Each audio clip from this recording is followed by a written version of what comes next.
All right, everybody. Sorry for the delay. Technical problems, as always. That seems to be a little issue we've been having lately, Dr. Sam, but we are here and so excited about this one. Again, it's the I Love to Watch You Play podcast with Dr. Sam Minyar. Sam is a sports psychologist working with professional and college teams, as well as elite athletes and youth sports athletes. And he writes a great column for us, Ask Dr. Sam. And so excited today, our guest, Jessica Lahey, New York Times Best-selling author. She writes for The Atlantic, the Vermont Public Radio, Washington Post, New York Times. She is a celebrated author, an educator, and a parenting expert. Welcome, Jessica. Thank you for joining us. Thank you so much for having me. I'm so excited to be here, and so the technical issues were mine, so I apologize. No need.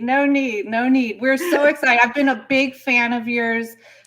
Your first book, of course, The Gift of Failure. What an amazing, helpful book that was. And we're really excited today. I'm going to put up, because I didn't have the hard copy, so I read it on NetGalley, but I want to show the book here, The Addiction Inoculation. And that's what we're talking about today. And I reached out to you. I read some little blurb when I saw it was coming out.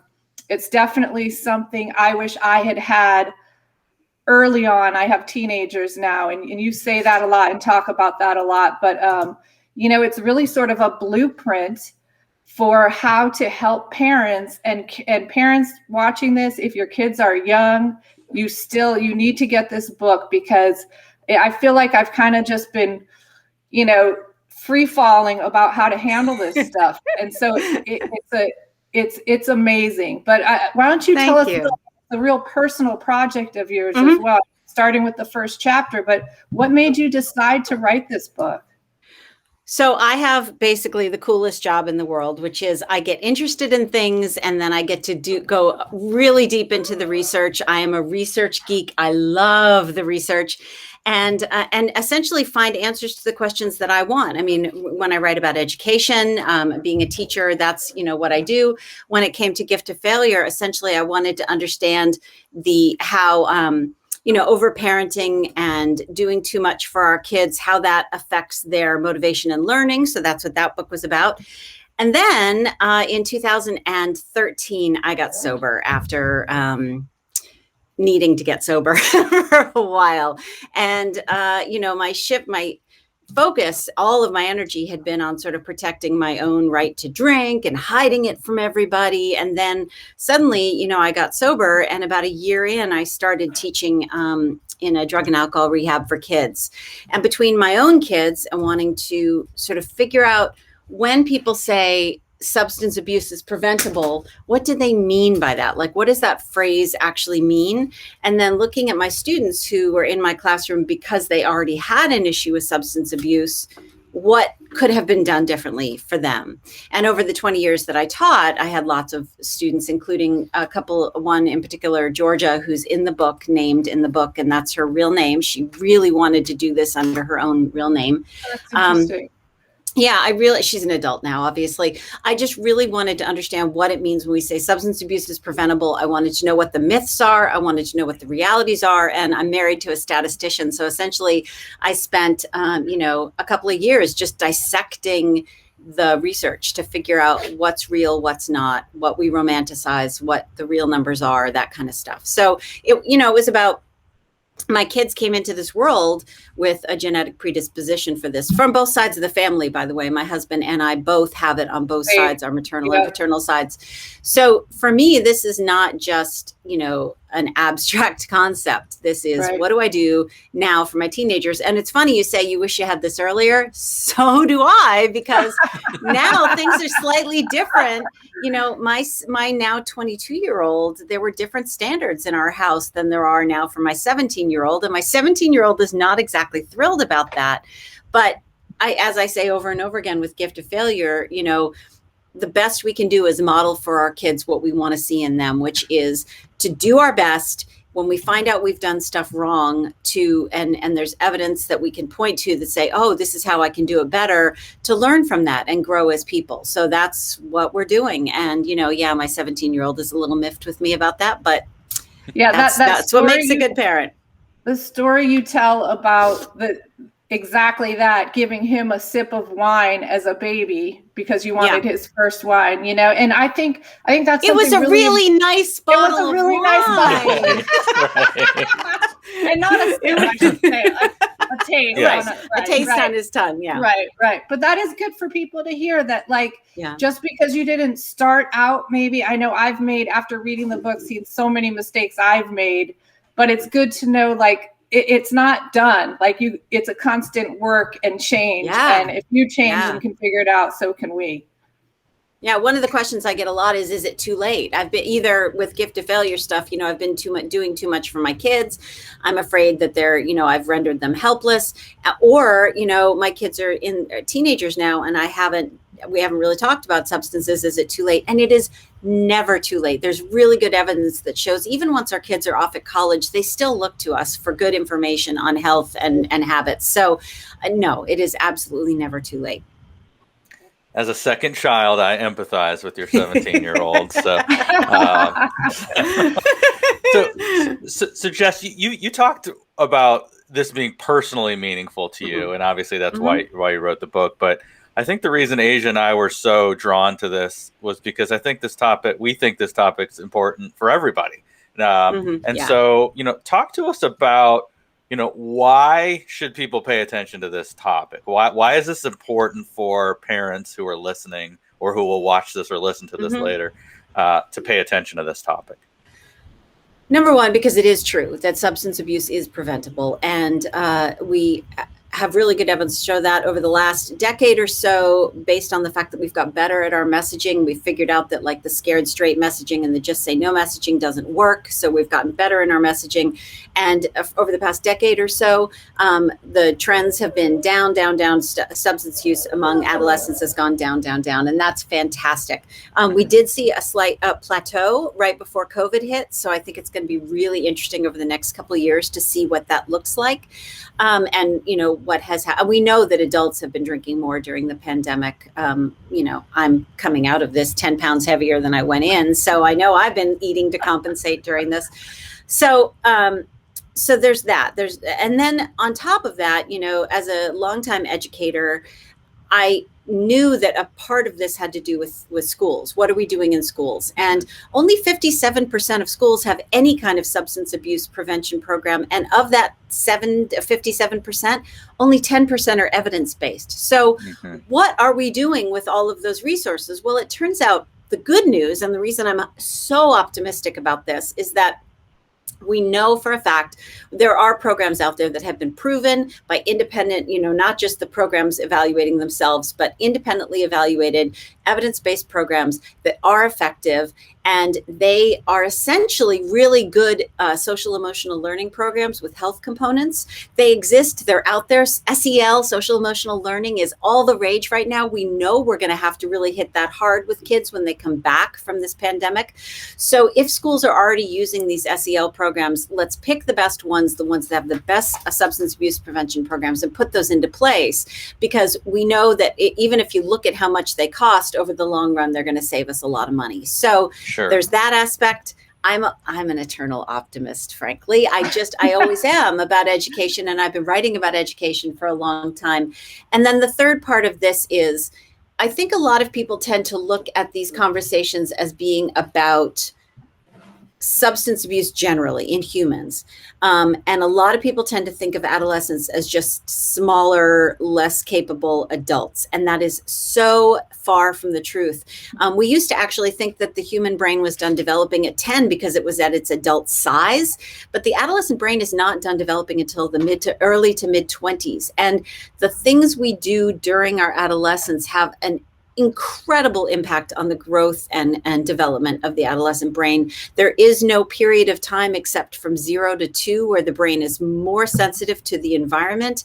And so we need to start messaging early. We need to protect that brain, and the message needs to be delay, because with each year that goes by, not only do we protect the brain for longer, we also lower the risk that that given child will have substance use disorder over their lifetime. So we need to protect their brains. We need to understand that it is possible to prevent substance abuse. We need to give kids more credit for being able to evaluate data and understand how it's going to impact their lives. And we need messaging that works. And whether that's refusal skills and inoculation messaging, which is why the word inoculation is in the title, we know that these things work and that some of them even generalize. And if you want to protect kids against high-risk behaviors like substance abuse, it actually generalizes and also protects them against high-risk behaviors like sex before they're ready. And I think it's important, and you said it quickly in there, that parents realize too, like there's substance abuse and that's a huge fear where it's like it becomes an issue. But to your point and what you just said, I just want to make sure parents understand too, even just using substances, if you don't end up having an issue with them, can change a child's brain. So we're not just talking about the kids that are gonna, God forbid, end up in a rehab one day or something. It's for all kids. It's for all kids. And, even even a small use there's all kinds of stuff going on in the brain, and it's a really complicated picture, which is one of the fun things for me. I mean, I get to sort of get all this data and then sort of translate it in a way that will make sense to someone. My editor kept coming back with these edits like, yeah, we don't need to know all that. Just give us the clear stuff. So I attempted to make it as simple as possible, as understandable as possible, without talking down to anyone, for all the ways that we can convey to kids that it really does affect their brains and how it affects their brains and in what ways. And yes, there are short-term negative effects. There are also long-term negative effects. For example, kids who use marijuana on a regular basis have a smaller hippocampus than kids who don't use marijuana. So, and the hippocampus is such a vital part of the brain. It's memory processing. It's especially emotional memory processing, and all of those really vivid memories from adolescence that we have, the ones that are just seared in our brains. That's because they're being processed by the hippocampus. It is a vital part of our brain that we need to protect at all costs. And the longer we can keep kids from using substances, the more we can protect those structures. Sure. So just to follow up on a few things, I know we started going down the school route, and I want the listeners to know that there's a dedicated chapter in your book that talks about schools. So we certainly can't unpack the entire book today. So if that was intriguing to you, please go and read the book. I wanted to talk a little bit more about the brain. And as a psychologist, I love that side too. And I would have loved to seen your earlier drafts. I love that. There's the cutting room. The cutting room floor. The cutting rom floor is littered with stuff. And you should see the history chapter. My two best friends who are also writers joke that they had to suffer through hearing about all of the minutia of the history of how many casks of beer would come over on those ships in 1690. I loved it. So, I mean, and your book does go into a little bit about the prefrontal cortex and basal ganglia and things like that. But I wanted to talk a little bit about the dopamine piece that you talk about in your book. And I found it really interesting where you talked about adolescence. And, I have a teenager, so I can relate to the boredom and the stupidity, let's call it, absent-minded. How about that? That you talk about with the dopamine, and then the hits from taking risks and then smartphones and social media, but nothing compared to the hits of dopamine from substances. So can you talk a little bit about that? I think, a big part of what it means to be a teacher and what it means to be a parent of teenagers requires us to try a little bit, at least, to get inside how they think, as opposed to the way we think about how they think, because there are a lot of things that make a lot more sense once we do that. And a big understanding for me sort of dawned when I found out that, while researching that adolescents have lower baseline levels of dopamine than children or adults. So that whole flopping on the ground and saying, I'm so bored, that's due to lower levels of dopamine. Dopamine is not just about pleasure. Dopamine is about motivation. Dopamine is about, the things that get us moving to go do stuff out there in the world. And if your baseline level of dopamine is low, you just feel bored. And the adolescent brain also craves novelty, which makes perfect sense, right? Because adolescents are going through a period of their life when they're supposed to be pulling away from us and individuating and striking out into the world and trying new things in order to become capable so that they can become adults. That's what they're supposed to be doing, is pulling away from us, no matter how horrible that sounds to me. I want them to stay close and, need me. But so if we put those two things together, this craving for novelty, this need for, and sometimes risk. I mean, depending on the kid, and a lot of this comes down to personality. Some kids really, really need these sort of heightened, scary, risky experiences in order to get that shot of dopamine they need in order to just feel normal. And what's interesting is when you talk to kids about that, it sounds a lot like the way some kids talk about needing some drugs in order not to get high, but just to feel normal, because that's what happens later on in substance abuse. So there's this, we're never going to be able to take away that, and we shouldn't want to, that need for new novelty, that need for risk, that need for something to just sort of boost the feeling of being in the world and being fully alive, because that's what makes teenagers so magical and so frustrating.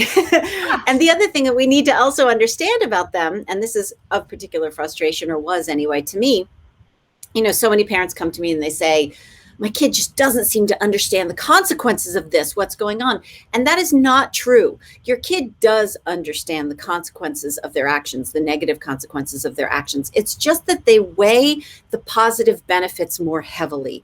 If those positive benefits are social acceptance, if those possible benefits are a big shot of dopamine so that they can feel alive, that might very well outweigh the remote possibility that their hippocampus is going to be a tiny bit smaller when they're 25.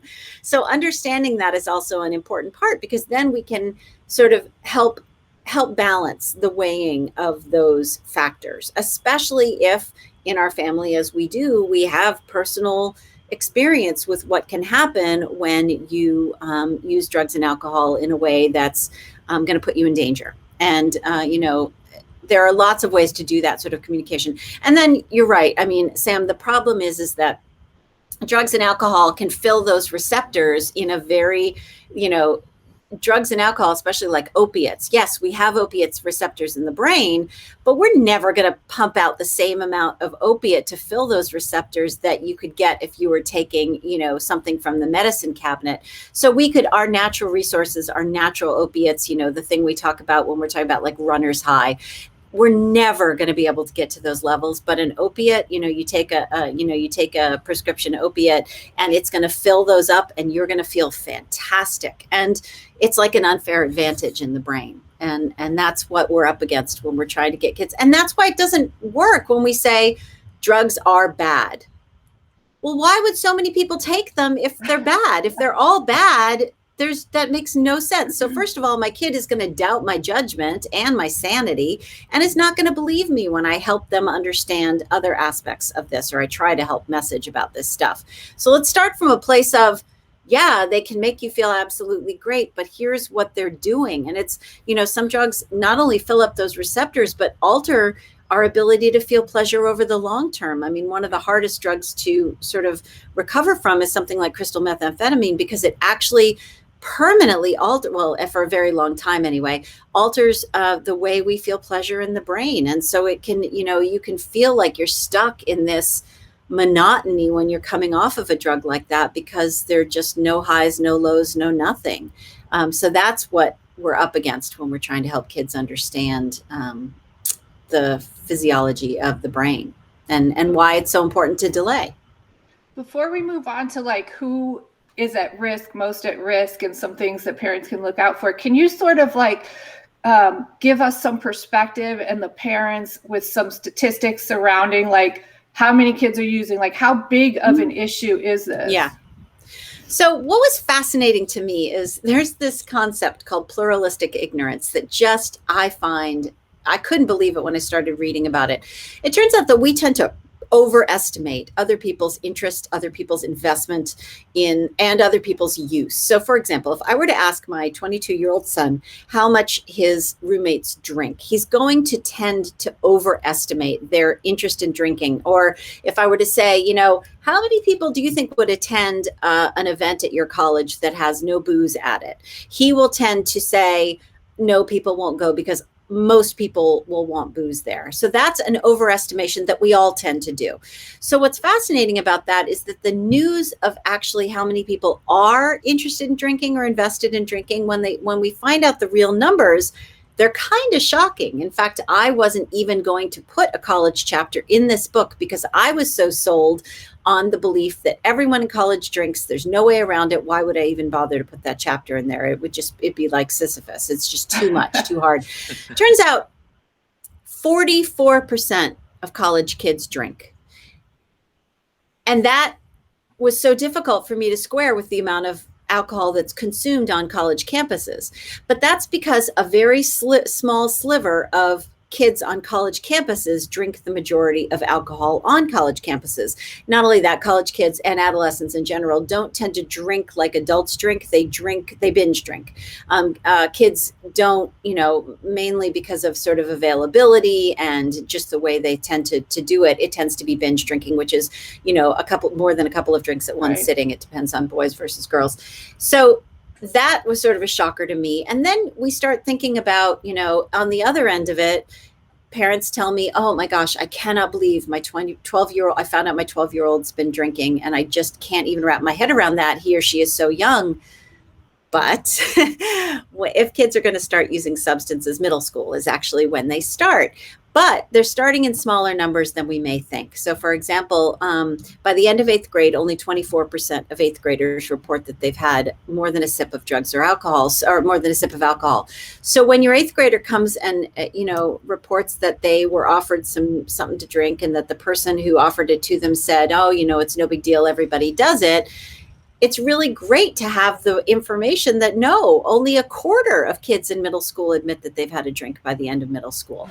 So the numbers are lower than we might expect, mainly because we have a tendency as humans to overestimate how much other people are drinking or care about drinking. And you can understand also how that works, for example, on college campuses. It's a self-perpetuating cycle because we don't offer sober options or non-alcoholic options next to the alcoholic options at parties and functions on college campuses, because we overestimate the number of kids who will say, oh, I'm not going to that because there's no booze there. So while we are making some great strides, for example, sober housing is now a thing at some colleges for people in recovery.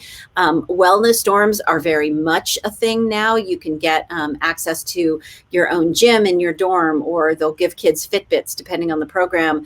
You can earn all kinds of incentives that are really great. Those are increasingly becoming a thing.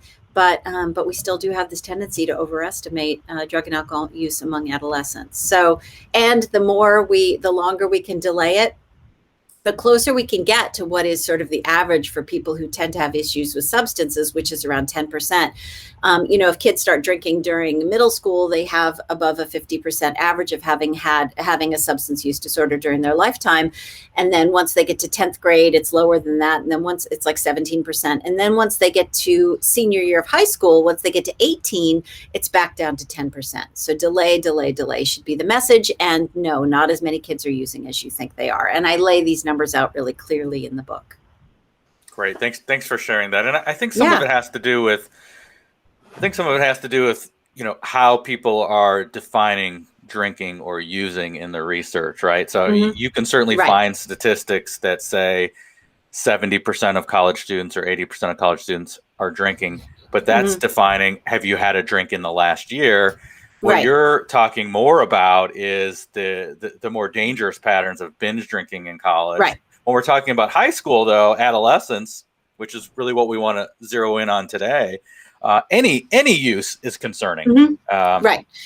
Yeah, the biggest, best survey we have, the one that I look forward to reading such a geek. The survey I look forward to reading every year it comes out in August, and it's called Monitoring the Future. It's out of University of Michigan. And it looks at 8th graders, 10th graders, and 12th graders, and it surveys them about their attitudes and their use. And it measures not only past year, but past month or ever. And what's nice about that is you can look at, okay, over the past 30 days, how many kids have smoked marijuana, or over the past year, or have you ever had? And they define drinking as any drink as more than a sip of alcohol. So that's sort of a helpful measure. But the problem is that even the numbers that we tend to use to define binge drinking, those numbers are problematic, mainly because women and men are built differently. Physiologically, we're built differently. Men can drink more than women because they have a higher proportion of water in their bodies because of a higher proportion of muscle. Women tend to have more fat, so they process alcohol differently. Women also have a lower level of a particular enzyme that helps us break down alcohol. And then when we look at adolescents, we use the same numbers to gauge binge drinking in adolescents as we do in adults. But there are lots of reasons, actually, and the American Academy of Pediatrics is working to get this changed, because the numbers should be much lower when we're looking at adolescents than when we're looking at adults. And if you're wondering why I'm moving so much, I'd love for anyone watching to know that if you have dogs in the room, they sell this slingshot with these little tiny felt balls. So when your dogs are doing things they shouldn't do, you can shoot them with painless little felt balls that I use to control Does that dogs work? in the room. It does work. I had to have my daughter take my 3 dogs for a walk because I couldn't. I would have too many. I would be going constantly. Right, I know. The problem is that with everyone working at home, what we have found is that they are quietest with me, and we have 3 of them. So generally speaking, our best bet is to have them in the room with me. But that means that I have to have a slingshot that shoots little wood. That's hysterical. I don't want to take a dark turn before we move on. We need to get going. There's so much to cover. But there was one stat in particular that me and someone on Instagram were kind of going back and forth on. And I just would love the clarification. It was the 1 in 5 young adults will die, but it was a daily. Is that right? I think I must have written it out wrong or something, but we were kind of going back and forth about figuring that one out, because that sounds horrible too. You had an early version of the galley.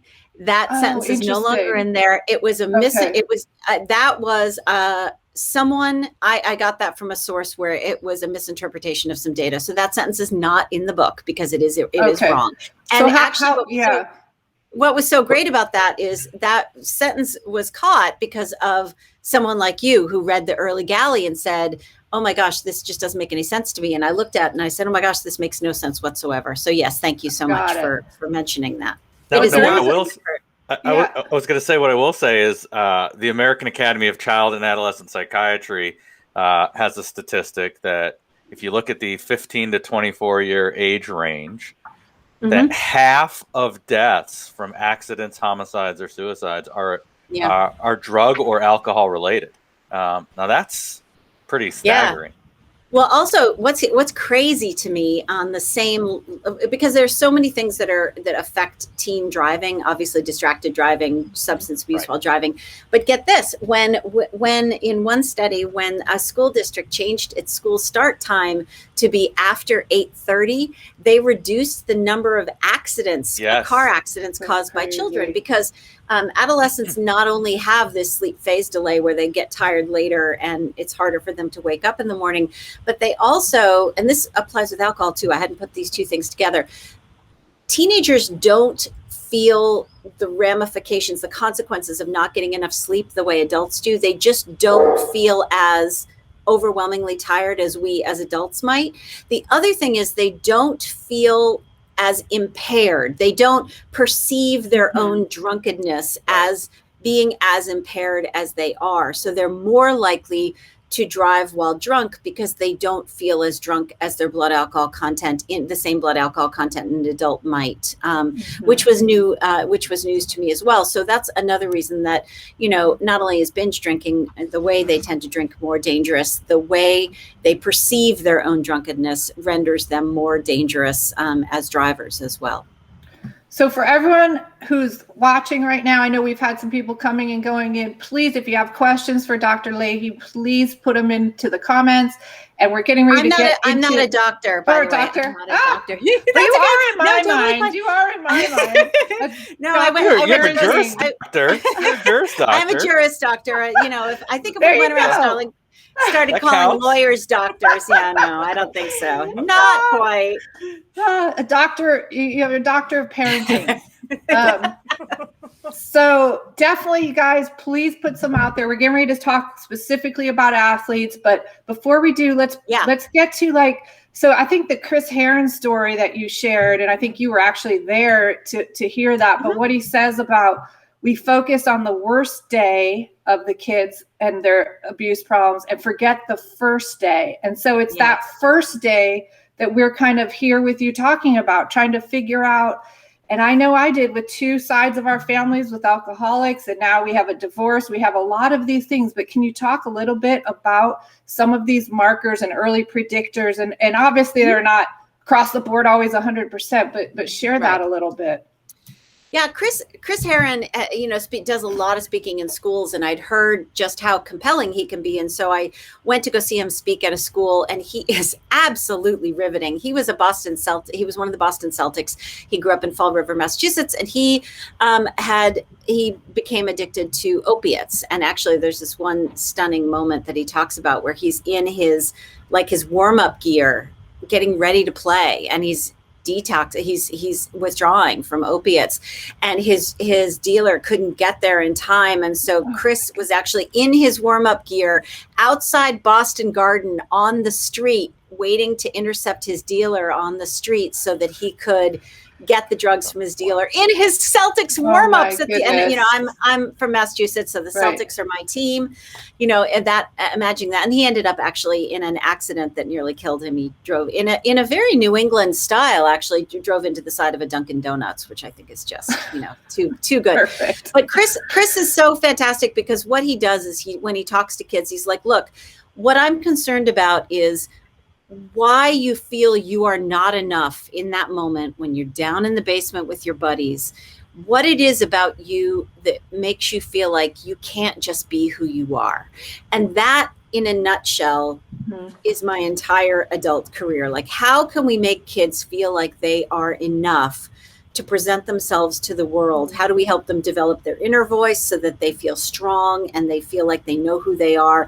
And then how do we help them project that outer voice to the world? And over and over again, what I hear, both in recovery, I happened to get sober in 12-step recovery. That's not for everyone, but it was definitely the way to go for me. Over and over again in recovery, what I hear is, I just never felt like everyone else had the instruction manual to living in the world, and I just didn't have it, or I didn't feel like I was enough, or I didn't feel like I could talk to people, or I felt like an imposter. And it wasn't until I had that first drink that I felt, oh, this is the answer. And so for me and for Chris, what's really important is how we get kids to feel like they are enough in that first moment. And that to do that, we really have to go backwards, and we have to go backwards and consider things like adverse childhood experiences. And for this, I think not only do we owe a huge debt of gratitude to Kaiser Permanente and the CDC for doing the ACEs, the Adverse Childhood Experiences study, where they figured out that there were commonalities among people who suffered, early mortality from heart attack and stroke, and had substance abuse issues and had mental health issues.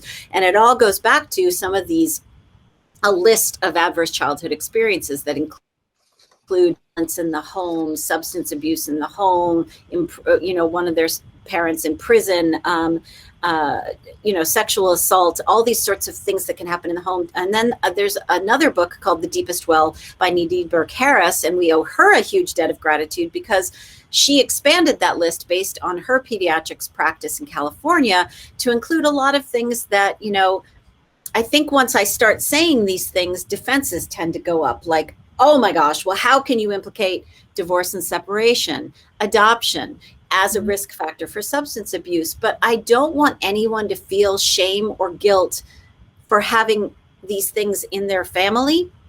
That's not the intention. The intention is to say, look, knowledge of these risk factors is power. If we know that when children are aggressive towards other children, that is a risk factor for substance abuse. When we know a child suffers from academic failure, that is a risk factor for substance abuse. When our child is socially ostracized, that is a risk factor for substance abuse. So instead of feeling shame and guilt about that, we need to channel some Brene Brown. We need to say, oh, no, okay, I have some understanding now. Now that I have that understanding, that is power for me. And I can use what I know about protective factors to outweigh that old-timey scale, risk on one side, prevention on the other.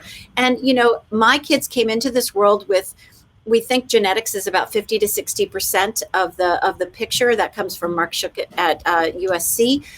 Mm-hmm. So if that's 50 to 60% of the picture, oh my gosh, my kids are coming in, and right. I came into the world with those odds.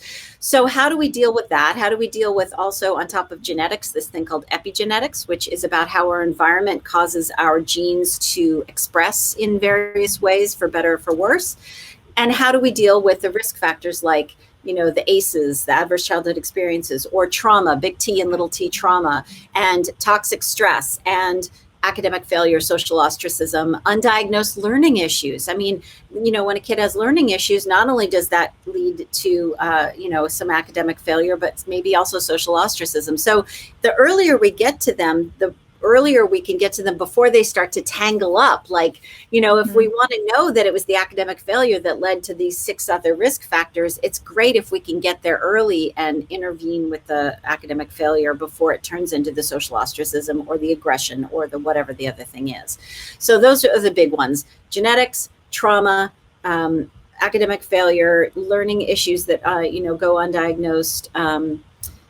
Obviously it depends by gender. For girls, sexual abuse is like huge. Sexual abuse as a child for girls is like a highway to substance abuse. And so for those kids, and there's a lot of shame around addressing that when it happens in the family, but we just have to get over that somehow, because if we don't deal with that stuff, if we don't deal with our own stuff, if we as let's say we're moms engaged in that, mommy juice, sippy cup top on the top of the wine glass, mommy drinking culture.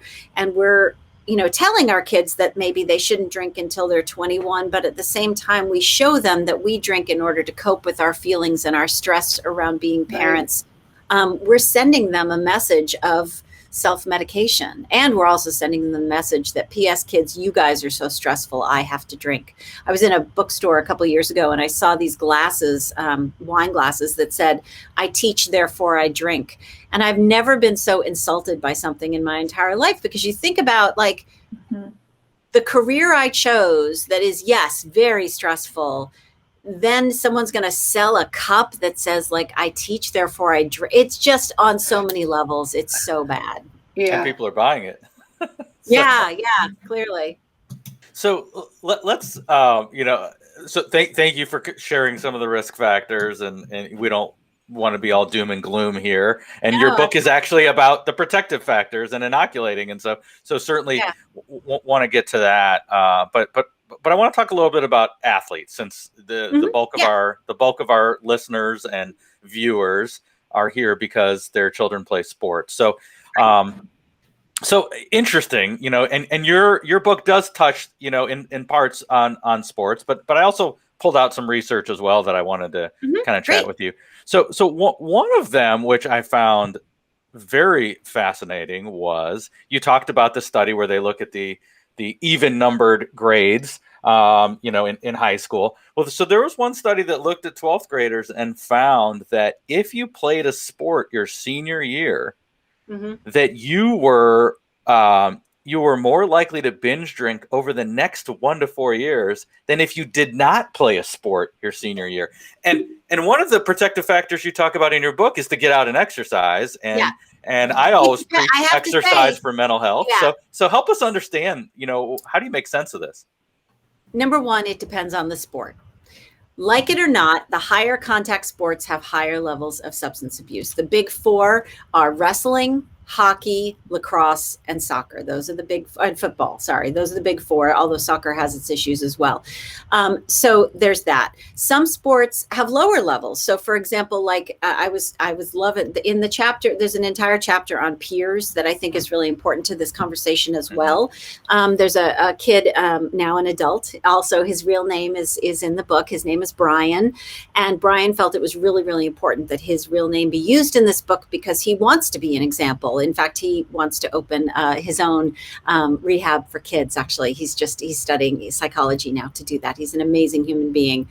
Georgia also featured in the book. That's her real name as well, because she felt the same. They both felt like all this stuff they went through becomes worth it if you're able to help other people. So Brian actually was a kid that my son knew because of cross country. They were on the same cross country team, and cross country actually seems to have a protective factor against substance abuse. And, there are possible all kinds of reasons why, but having friends on that track team, on the cross country team for Brian was actually a stabilizing force. Mainly, I think it was because of, there was peer pressure against using substances from some of those kids. So I think number one, it depends on the sports. Number two, it also depends on the sports because of the way alcohol in particular is marketed. One of the biggest offenders, if you ask, for example, if you go to responsibility.org, if you ask them who the biggest offenders are in terms of marketing and alcohol and sports and targeting kids, it's FIFA. FIFA is one of the worst offenders around advertising alcohol behind players. And, we may not have the logo on the player, but it's right behind them. And sports and alcohol, with tailgating and all that stuff get inextricably linked together. And, football, soccer, or football internationally, there are certain sports that market more aggressively with alcohol companies than others. And so when we have a situation where it's like, okay, it's the big day, it's the Super Bowl, do we have enough beer? Those two things tend to go together. And I think it's really important that it's great to be a part of sports. But if your kid is involved in a heavy drinking sport, it's even more important to have these conversations all the time. The other thing that I love about this is that we also know that when it comes to the two heaviest drinking situations in college, when you look at colleges, the places where kids drink the most tend to be around sports, and specifically the highest contact sports, and in frats. And it turns out that they look to their leaders, so the frat president or the team captains, in order to gauge their own drinking. The drinking of the participants tends to rise to the level of the leaders. And it also has to do with this thing that we talked about with the pluralistic ignorance, where we also tend to overestimate how much other people would want alcohol at a given function. So would you throw a Super Bowl party without beer? Not many people would, unless they don't drink at all, because your understanding is everyone's going to want beer. It's a Super Bowl party, that kind of thing. So I think, and then there's the added problem that a lot of colleges tend to turn a blind eye when it comes to underage drinking, and for better or for worse. And so I think there's a bunch of things. We can't make a lot of generalizations, I think, about sports, because we know sports are different. And then on the top of that, I think we also have to look at the fact that this past year, not being able to play sports has been incredibly stressful for some kids. Sure. And for some kids, being able to play has been a lifeline. My niece is a wrestler, actually. I get to do a little auntie pride. Wow, that's kind of neat, yeah. My niece is a freshman in high school, and she is the state wrestling champion in the state of Arkansas. Whoa. She just won, and wrestling has been her lifeline. Even when she could only work out socially distanced and lift weights with her teammates, it was her lifeline during this. So, a lot of people were quick to come down on sports and practices, but on the other hand, and I'm married to an infectious diseases physician, by the way, and a medical ethicist. And so these questions have been very much in our house this past year about whether or not kids should play sports during the COVID pandemic. And it's really hard because for a lot of kids, their mental health really resides in being able to exercise vigorously and be a part of a team. is very little that can match being a part of a team. I mean, it's an incredible thing. So when that team is a good influence from a peer perspective, it can be incredibly powerful protection against substance abuse. When that team is part of a drinking culture and is really pushing a lot of peer pressure around drinking, and especially around binge drinking, which is, again, how adolescents tend to drink, it can be a really negative protective factor. Right. So it's really difficult to make any generalizations around sports, mainly because sports, like people, can be very, very different. And the atmosphere around given sports, I don't think we're going to have the same drinking in fencing as we do in, football. I just think they're very different, and individual sports are different from team sports. Unless that team has a culture of drinking. Right. So you could still have that on a fencing team. Of course. So you're talking about the culture of the sport, but we're also talking about the culture within the team. Right. And the culture within, and the culture within the player's family as well. Sure, so there's, and the culture within the community, the culture within the school. It turns out the amount of drinking that happens on college campus is very much related to the enforcement of alcohol laws in a given state. So the state you're in, the drinking picture may look very different. Right. Sure. Yeah. And interestingly, there was a study of 42 college softball teams.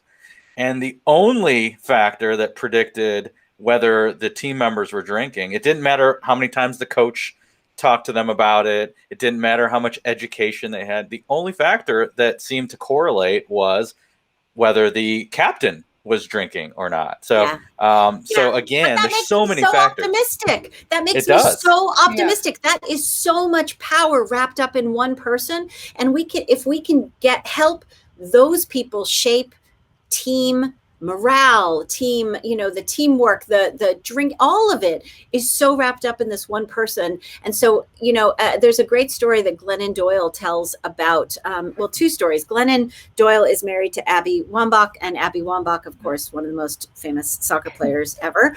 There are two stories I love to tell. One has to do more with gift of failure stuff. And that was that Glennon posted an Instagram post that was about when her daughter comes off of the soccer pitch during a game. Abby asks two questions. Number one is, did you have a good time? Number two, how do you feel about how you played? And then Glennon goes on to say, if any of you out there know more about soccer than my wife, Abby Wambach, feel free to go ahead and criticize their play and their coaching, that kind of thing. But the other thing that Glennon talks about in her recent book, Untamed, is that Abby pushed for one of their daughters to become a soccer player.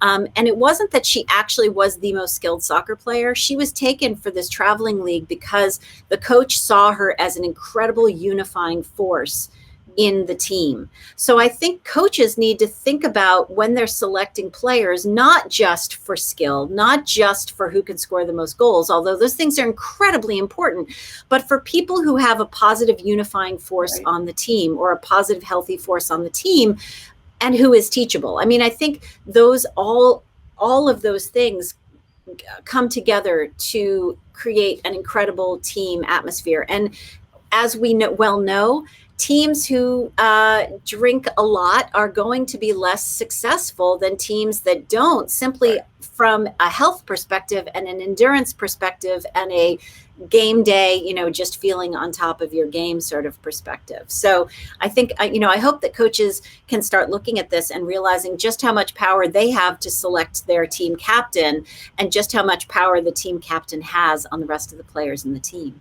And I think for parents too, because I'm on a group chat on Facebook that has a lot of parents of college athletes. And I went and I was looking through some of those strings, and, a big thing to sort of help push this to the next phase of what you do about it. High school, maybe not, there's not too much you can do about it, right? If you're in your local public high school team. But for college, on your recruiting visit, there is definitely a way to see what their culture and team is going to be all about. And it's, I'm sure not in every single case, but it's pretty clear from the get-go. And so make sure you're talking to your kids about that trip, what happened, what was accepted, what if, some people said, they went for ice cream and to a movie or whatever, and some went to fraternity parties. So I think you can kind of gauge that culture a little bit.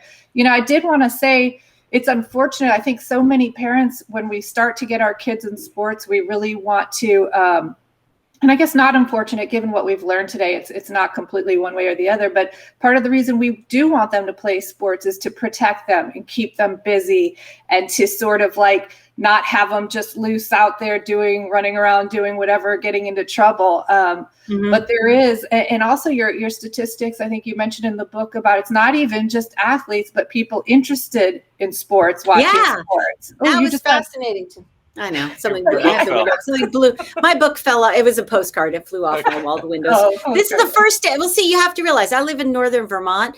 The windows are open for the first time today. So this is like a big day for us. And the wind can flow through my house all at once. I love it. So the other thing about the college chapter that was fascinating to me when I said that, even the state you go to school in makes a difference on how what drinking happens in college. The other thing that was really interesting to me, and I lay it out in the book, if you're going to send your kid, especially your athlete kid, to a school that has a reputation as being a big sports and big party school, it shouldn't come as any surprise to you that sports and drinking are inextricably linked and highly valued at that school.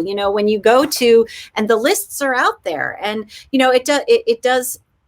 There are a lot of things you can predict based on sort of what's out there about those colleges, and in terms of what they prioritize and what we know about them. And what's really interesting to me is that in the college chapter, the big experiment on pluralistic ignorance was at Princeton. And what was fascinating to me was to find out that at Princeton on reunion weekends, the only gathering that has more drinking per capita than a Princeton reunion is the Indianapolis 500. That was crazy. I mean, it was bananas, but it also showed that, and then of course, Princeton took some sort of token measures to tamp down the drinking. And one of them was taking away kegs, saying kegs are no longer allowed on campus. But then they had this amazing opportunity to survey students about their feelings about the keg ban. And what was so cool to read was that the students tended to say, well, I don't care personally about the keg ban, but everyone else cares a lot about the keg ban. So I have anyway, a friend who cares about it. Yeah. All right. Yeah. I think everyone needs to get this book because it will give you help on what to do, but let's touch on those really quickly. We're almost at an hour here. But how do you inoculate or protect your kids? And again, guys, get this book because it breaks it down. And there's a lot in this section. And I have notes galore, just like crazy for my own self. And I've already started doing them. But if you can just sort of highlight a few of the top ones. First, I would like to point out that one of the things we know is that no matter how bad things are for kids when they're little, no matter how many adverse childhood experiences, we know the research is clear that when kids have one person who believes in them and that they can confide in and that they can trust, they are far, far, far more likely to be okay as adults in terms of their mental health and physical health. And coaches are so often that person. Coaches, in fact, I was talking about my niece with the wrestler. She has a coach from when she first started, when she was in elementary school, and he is still the person she looks. He doesn't even live anywhere near her, but every time something goes well, she goes straight to him and she just trusts him. He's her person. And that's actually, my sister refers to him as her person. And as teachers, we're often a person, but you could be a pastor, you could be a mentor, you could be, and often we don't find out we were the kid's person until they're grown up and they tell us that we were their person. And that's why for me, getting this book into the hands of people who are that person is so important, because if we're giving kids good information about the data, about how they're overestimating the use among other adolescents, how this stuff affects the brain, then we're doing really well. So that's why I think it's so important for coaches to remember just how important they are as that kid's person often. So really, really clearly. Wait, Jess, before you move on from that, because I have a really pointed question about that I was curious. So if you're a coach and you do have a lot of access with these kids, sometimes more than their parents even see them. Mm-hmm. And if you're concerned a little bit, I think a lot of us get caught in this, well, it's not really my place, or the parents are going to be upset. What do you do? I know that could take us somewhere else, but if you can answer that just a little bit would be great. I mean, in my mind, so as a teacher, I was a mandated reporter. So like of abuse and of various other things. And I sort of like to expand that bubble out of, I know not legally you're a mandated reporter, but when you are worried about a kid, even if it's because you've heard from other kids, right, I'm always going to err on the side of checking in with the parents, checking in with their a school counselor or something like that. And and then there's always that line between, I don't want to violate the kid's confidence, but at the same time, we're worried about their safety. And for me, I always err on the side of safety rather than confidence, because over and over again, students have come back to me, Georgia in the book is a perfect example. Georgia started drinking in middle school, and by the time she was in high school, she was a daily drinker. She was also cutting herself. I suspected she was cutting herself because she would hold her sleeves down like this. And, I said some things, other people said some things. If we needed to push much, much harder than we did. And I have so many regrets about not pushing harder than we did, not holding her to consequences, because kids who I have held to consequences in the past. In fact, there was one student in particular, I was positive she just loathed me for the entire time I was her teacher. And she came back to me and told me I was one of her people. And I was one of her people because I held her feet to the fire and expected more from her when other people were letting her get away with all kinds of crap she shouldn't have been getting away with. And at the time, that was uncomfortable for both of us. Having those conferences with the parent was uncomfortable, especially when the mother was so angry at me and really yelled at me for taking her daughter to task. I'm so glad I did it. I'm so glad I put myself through that discomfort, because now her daughter is a healthy person who expects more from herself now in adulthood. And I got to be a part of that. So I'll take the yelling from the parents. I'll take you're overstepping your bounds, because if you come back to the parent or the teacher or the principal or whoever, and I say, look, I know this is uncomfortable, but I am on the side of this kid and this kid's well-being and health. And who on earth, well, some people, as in my experience, I have found, have said, yeah, that's not what I'm most worried about right now. I'm worried about her grades or her getting into that tournament next weekend. But I'm sorry, I am going to be on the side of the kids' health, well-being, mental health, and their ability to be well out there in the world. So if that ruffles some feathers, I'm sorry, but that's my job. That's my job as a teacher. So, okay, back to protective factors. Thank you. Okay, cool. Yeah, no worries. So protective factors, what we know is, as I mentioned before, only 57% of schools use any substance abuse prevention program, and only 10% of those are evidence-based. The ones that are proven have gone through, there's an organization called Blueprints out of the University of Colorado at Boulder that independently evaluates all kinds of intervention programs, all kinds of programs like counseling kids through separation and divorce, all kinds of stuff like that. And some of them are social emotional learning programs. Social emotional learning programs are incredibly protective against all kinds of risky behaviors, especially the ones that have substance abuse prevention components to them. And all of those programs start in preschool, and all of the communication needs to start in preschool. And I am not talking to kids about crack use in preschool. I'm talking about things like, when your child is very young, having conversations about why we don't swallow the tooth. And believe me, everything I'm saying is a script in this book. Like, the more I was out there in the world talking about gift of failure, the more parents would say to me, yes, but tell me exactly what to say. So that's what we did with this book, right. Scripts galore, especially when this subject can be hard. So with a really little kid, you're talking about why you don't swallow the toothpaste, why you spit it out, why we wash our hands, why we, oh, look, there's this prescription bottle on the counter. Can you find the letters of mommy's name on this prescription bottle? Why do you think it has mommy's name on it and not your name? What if you needed the same, this is an antibiotic. What if you needed the same antibiotic? Could you just take mommy's medicine? And that conversation about why we only take medicines that are prescribed to us and have our name on them goes, will segue beautifully into conversations later on about opiates and taking opiates out of people's medicine cabinets and just how dangerous that is. And conversations around why your uncle is standing out on the front porch smoking a cigarette because grandma won't let him in the house and smoke. And why is that? oh, interesting. If secondhand smoke is so dangerous for us, what is it doing to Uncle Ted's, blah, blah, blah. And why does Ted make the decision to smoke? And telling them that just smoking is bad, again, isn't going to do the trick, because Ted's smoking because he's getting something out of it, not just telling kids that just all drugs and alcohol are bad makes no sense whatsoever. So all of those conversations, and I lay out in the book, starting in preschool, what to say, starting in elementary school, what to say. And here's what the best social emotional learning and substance abuse programs do at each phase along the way, in order to best protect kids. And some of those later on have to do with refusal skills, helping kids know what to say back to someone when they say, oh, everyone does it, or it's no big deal.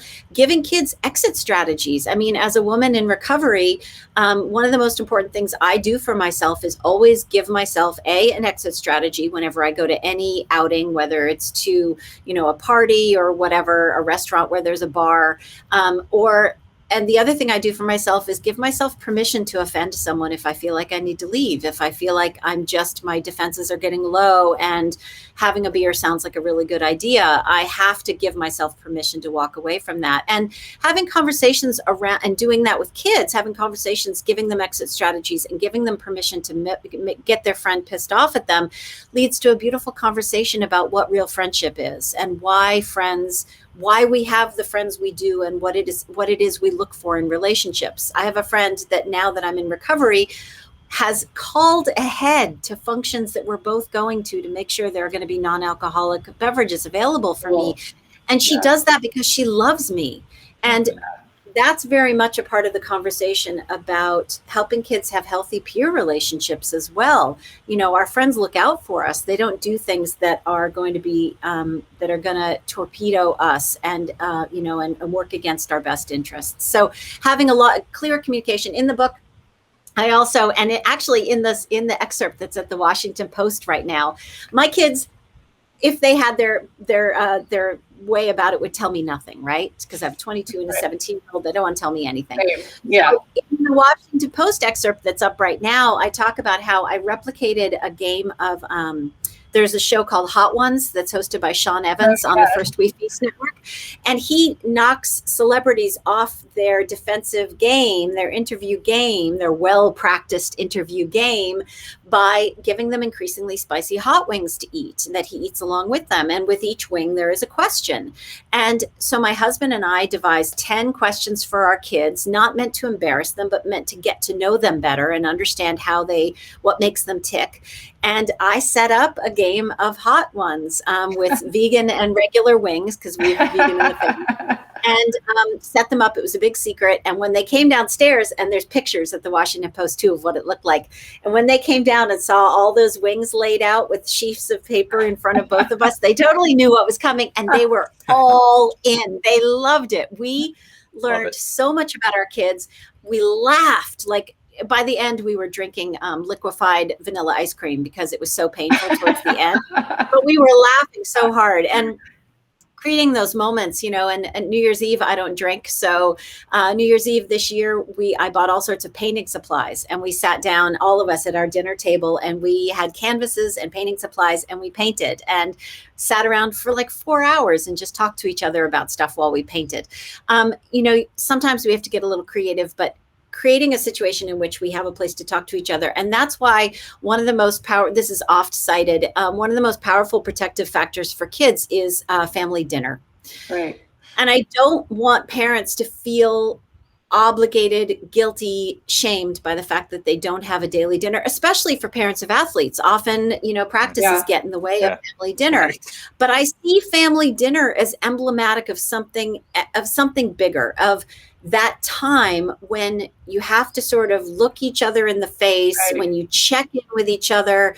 It's really hard to sit down to dinner when you're drunk or stoned and not have that be apparent. So that's what we're really talking about when we talk about family dinner. Just regular check-ins that are long enough that you get past that, how did it go at school today? Fine. Those conversations are easy. They're mindless. You need to get past that. And then on top of that, especially for athletes, this is going to come in really, really handy because in order to play sports, you have to have an annual physical. And physicians, whether that's a family practice doc, a nurse practitioner, a pediatrician, are using increasingly these screening tools. You may have noticed that your kid has to tap out some answers on a tablet when they're in the waiting room. You need to give your kids space when they tap out those answers, because those answers are about kids' exposure to high-risk things like riding in a car with someone who's been drinking. If you're so worried about you looking good as a parent that you're pressuring your kids to answer differently than they're answering, then you need to really look at your motives. Yeah. Because what your kid's physician does is keep an eye on those answers, and they can do, and a popular screening tool is called SBIRT: screening, brief intervention, and referral to treatment if necessary. Yep. So brief interventions can be as simple as having a conversation about, I noticed you answered that you were in a car with someone who was drinking once. How did you handle that? What do you plan to do in the future about that? And those sorts of questions are really, really important. I also want to point to school nurses and school counselors. School nurses are undervalued in our society and underutilized in our society, and unfortunately underemployed in our society. And I don't mean underemployed, I mean we need more of them. We need school districts to take school nurses seriously. School nurses are incredibly qualified, wonderful resources for kids and for families when they're looking to be referred out into community resources. They are often very good, as our school counselors, to knowing what's out there in the community and available at low or no cost. And school counselors, same thing. We're used to school counselors being like the guy who sits there in detention and makes sure everyone does what they're supposed to do. But school counselors are required now to have master's degrees. So these are professionals, mental health professionals, who are extraordinarily good at counseling kids around all kinds of things. And please don't just think of them as college counselors. That's not what they are. They are a separate, very qualified professional having to do with mental health issues and referring kids for treatment. So communication, pediatricians, school nurses, school counselors, get allies. These are all fantastic allies. Excellent. So I know we're out of time. So again, if you're listening, The Addiction Inoculation is Jessica Lahey's book, and there's tons and tons. We only touched the surface on some of the protective factors, and if there's one thing we do know, it's that prevention works. If you're listening and you need professional help, I feel like I have to state this. If you've tried the protective factors, and this is beyond this now, there are the crisis text line. Please, you can text the word home to 741-741. You can. I love the SAMHSA website. That's SAMHSA. All about the SAMHSA. That's samhsa.gov, or you can call 1-800-662-HELP.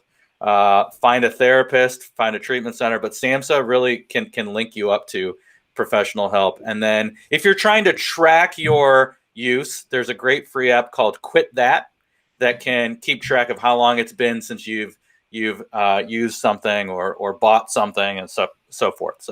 And Sam, you'll put those in the comments at the end. Sure, I'm happy to do that. Thank you. I was going to do that at the end. I'm so grateful to you. You're the first person who's taken the initiative to do that at the end. If you're, if you think someone you love may have a problem.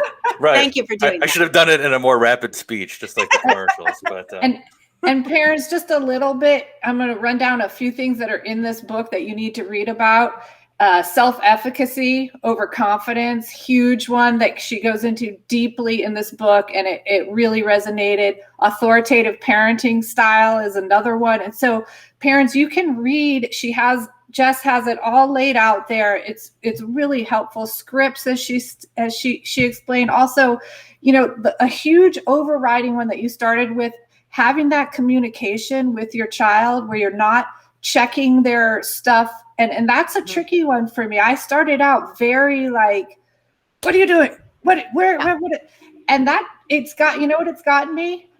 Zipped lips on everything. Actually, and here's what it'll also get you. We know that kids who are controlled more tightly their parents, lie to their parents a lot more. And I have to just give a quick shout out to my first book, Gift of Failure, because there's an entire sports chapter in that book that talks a lot about the fact that when surveyed, serious athletes were surveyed about their favorite and least favorite part of youth sports, they listed their least favorite part of youth sports as the ride home with their parents after games. Home. Yep.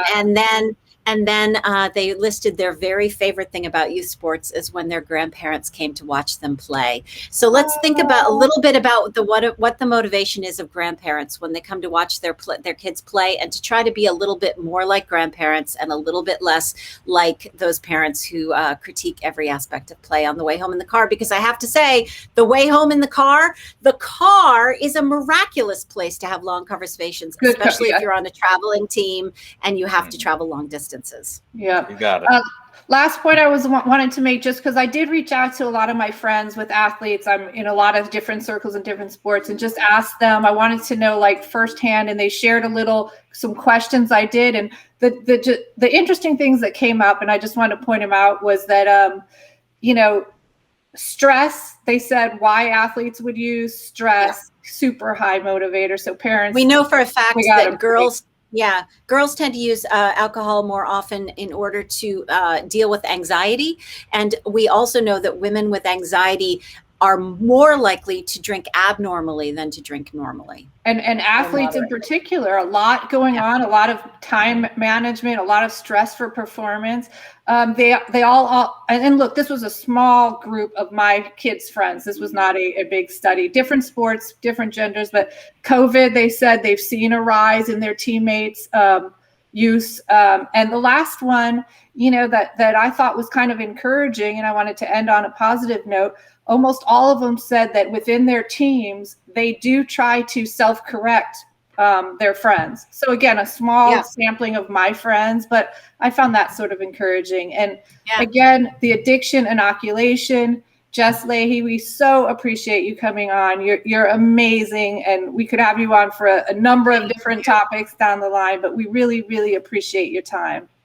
Thank you so much. And thank you for getting the word out, especially to coaches and athletes' parents, because I think that we do have a lot of power to control the decisions our kids make about their health and safety. And no matter how much we tend to think that they aren't listening to us, they actually do. They do cite their parents as a reliable source of good information well into college. So keep that in mind and keep the faith that there are lots of things we can do to improve the situation. And I, for one, am optimistic that we're going to keep this trend moving in the right direction.